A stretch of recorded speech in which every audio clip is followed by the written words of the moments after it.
dẹ̀ ń wò wá tí wọ́n pè kí ni à ń ṣe ayẹyẹ ara àwọn òrìṣà ńlá tí a ní nílẹ̀ Yorùbá tó ń jẹ́ Ọ̀ṣun.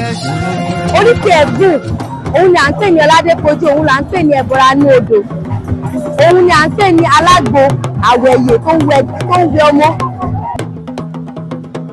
So ayẹyẹ là ń ṣe nítorí pé a fẹ́ gbé àṣà wa lárugẹ, ìṣe wa àti àwọn òpó tó ti wà tipẹ́tipẹ́ tí àwọn babaláwo bàbá wa ara wa ṣe sọ tó fi sílẹ̀ fún wa. Ayẹyẹ ni à ń ṣe. Ọmọ òrìṣà Ọbàtálá ni mo jẹ́. Ara àwọn òrìṣà mi dẹ̀ tún ni Ọ̀ṣun Ṣẹ̀gẹ̀ṣẹ̀ ní Yemọja Olókun. Nítorí pé Ọ̀ṣun Ṣẹ̀gẹ̀ṣẹ̀ jẹ́ ara àwọn òrìṣà mi ló jẹ́ kí n wá sí ibi ọdún yìí láti wá yẹ ìyè mi sí.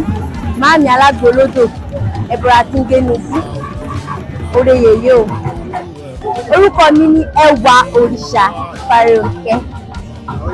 Mo máa sọ pé orúkọ àwọn tí a wà ní bíbá akọ ọdún akúyèdún ọdún ayabo fún gbogbo wa àṣèyí ṣàmọdún àṣàmọdúnṣe fún àwọn tí ò sí àǹfààní fún wọn láti wà níbí àmọ́ tó wù wọn láti wá ọdún tí mo máa ṣojú ẹ̀mí.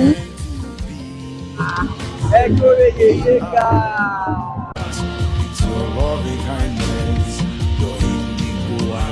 Our fortress, Ẹlẹ́rú àgbo.